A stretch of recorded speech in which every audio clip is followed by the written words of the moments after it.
In order to get good execution on set plays, it's important to start with the most basic plays first and build from there.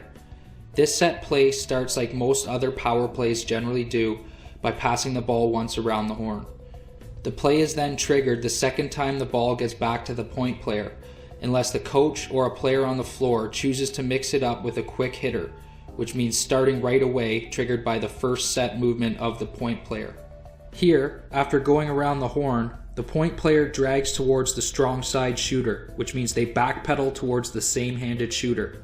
This shooter then subsequently seals or pushes the high defender towards the middle, opening up a shooting lane for the point player. As we watch this one again, what I don't like is that the point player and the shooter aren't tight enough to the defenders for the seal to be effective. Also that the shooter is fading away towards the side boards while they are shooting, instead of getting downhill or north-south toward the net. In both cases, resetting or keeping the ball moving for a better quality shot is probably the best option.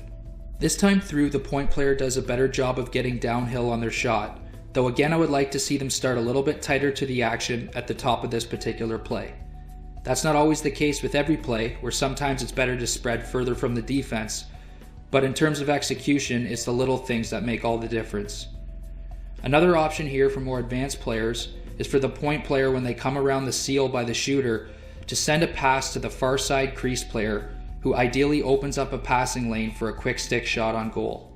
What also stands out here is the fact that although the shot doesn't go in, both shooters are reacting back against opponents trying to stretch the floor for a breakaway. This is a must in all power play situations. This play here is a variation of the last drag play we did, otherwise known as a fake drag. As a team, we've also named the play Digby, with Digby number 2 meaning the second variation. The D in Digby helps us remember the drag, and Digby also is a familiar term for us Nova Scotians.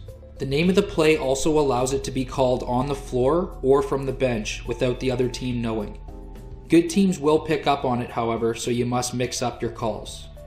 On Digby 2 here, instead of taking the shot or passing to the backside crease player like in Digby 1, the strong side shooter fakes the seal on the near side high defender, continues to the far side high defender as the far side shooter comes around receiving a pass from the point player for a shot. For the fake drag to work well, usually it helps to run the regular drag once or twice first to help set it up.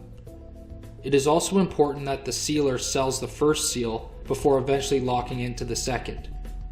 It is also likewise important that the point player passes the ball while the far side shooter is still behind the seal, ideally with the shooter stepping into the position to shoot as the ball is arriving.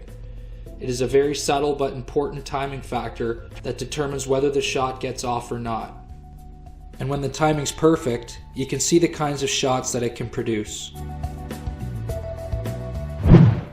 The next most basic play is when the point player picks for the strong side shooter who comes around for a shot. We've named this play Shooby 1, with the S representing the pick for the strong side shooter. The play is triggered by a pass to the weak side shooter, at which point the point player picks the same-handed shooter, who ideally receives the pass behind the pick, stepping in for a shot or pass to the far side crease. Another option for this play, which you don't see here, call it Shooby 2, is when the far side shooter who's passing passes to the roller in the middle after they pick. This is a timing play, and if it's not there, it's best to keep the ball moving. Just as we did with the drag plays, we would usually run Shooby 1 once or twice first to get the defenders firing out, and then throw the wrinkle in there of Shooby 2 when the middle opens up. Another basic play is a skip pass from the point player to the far side crease with an off-ball cutter.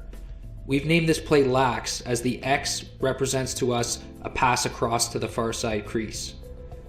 This play is usually set up with a couple of drag and dump shots from up top early in the game, which stretches the defense out and opens up the middle for cutters later. In order to be effective, the far side crease player must pop out wide, creating an open passing lane, and it's a complete timing play. When the ball leaves the point player's stick, the off-ball shooter has to be cutting at the exact same time.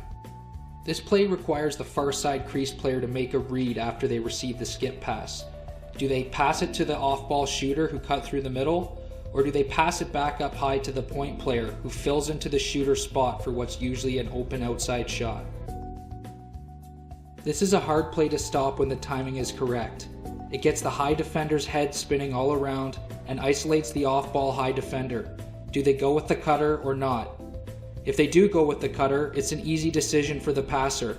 Pass back to the point player who fills into the shooter position for a shot.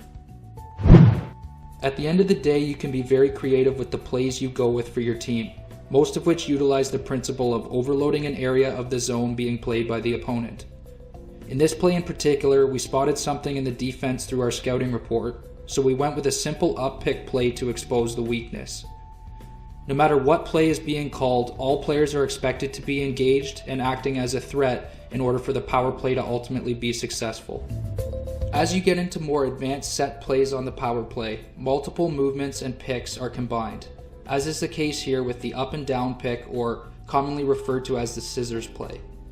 This play can be executed both on and off ball, here being shown on ball, with an up and down pick setting in at just the right time. Again, timing is everything in terms of power play execution, which I hope you've come to understand through this video.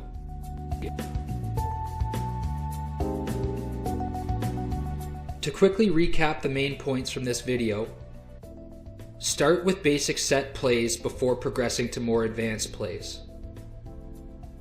Reset for a better quality shot or new set play instead of forcing a pass that isn't there.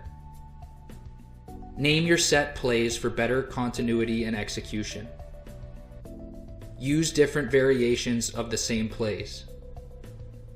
Be creative and overload an area of the zone as a general rule. Advanced plays combine multiple movements, picks, and seals or screens.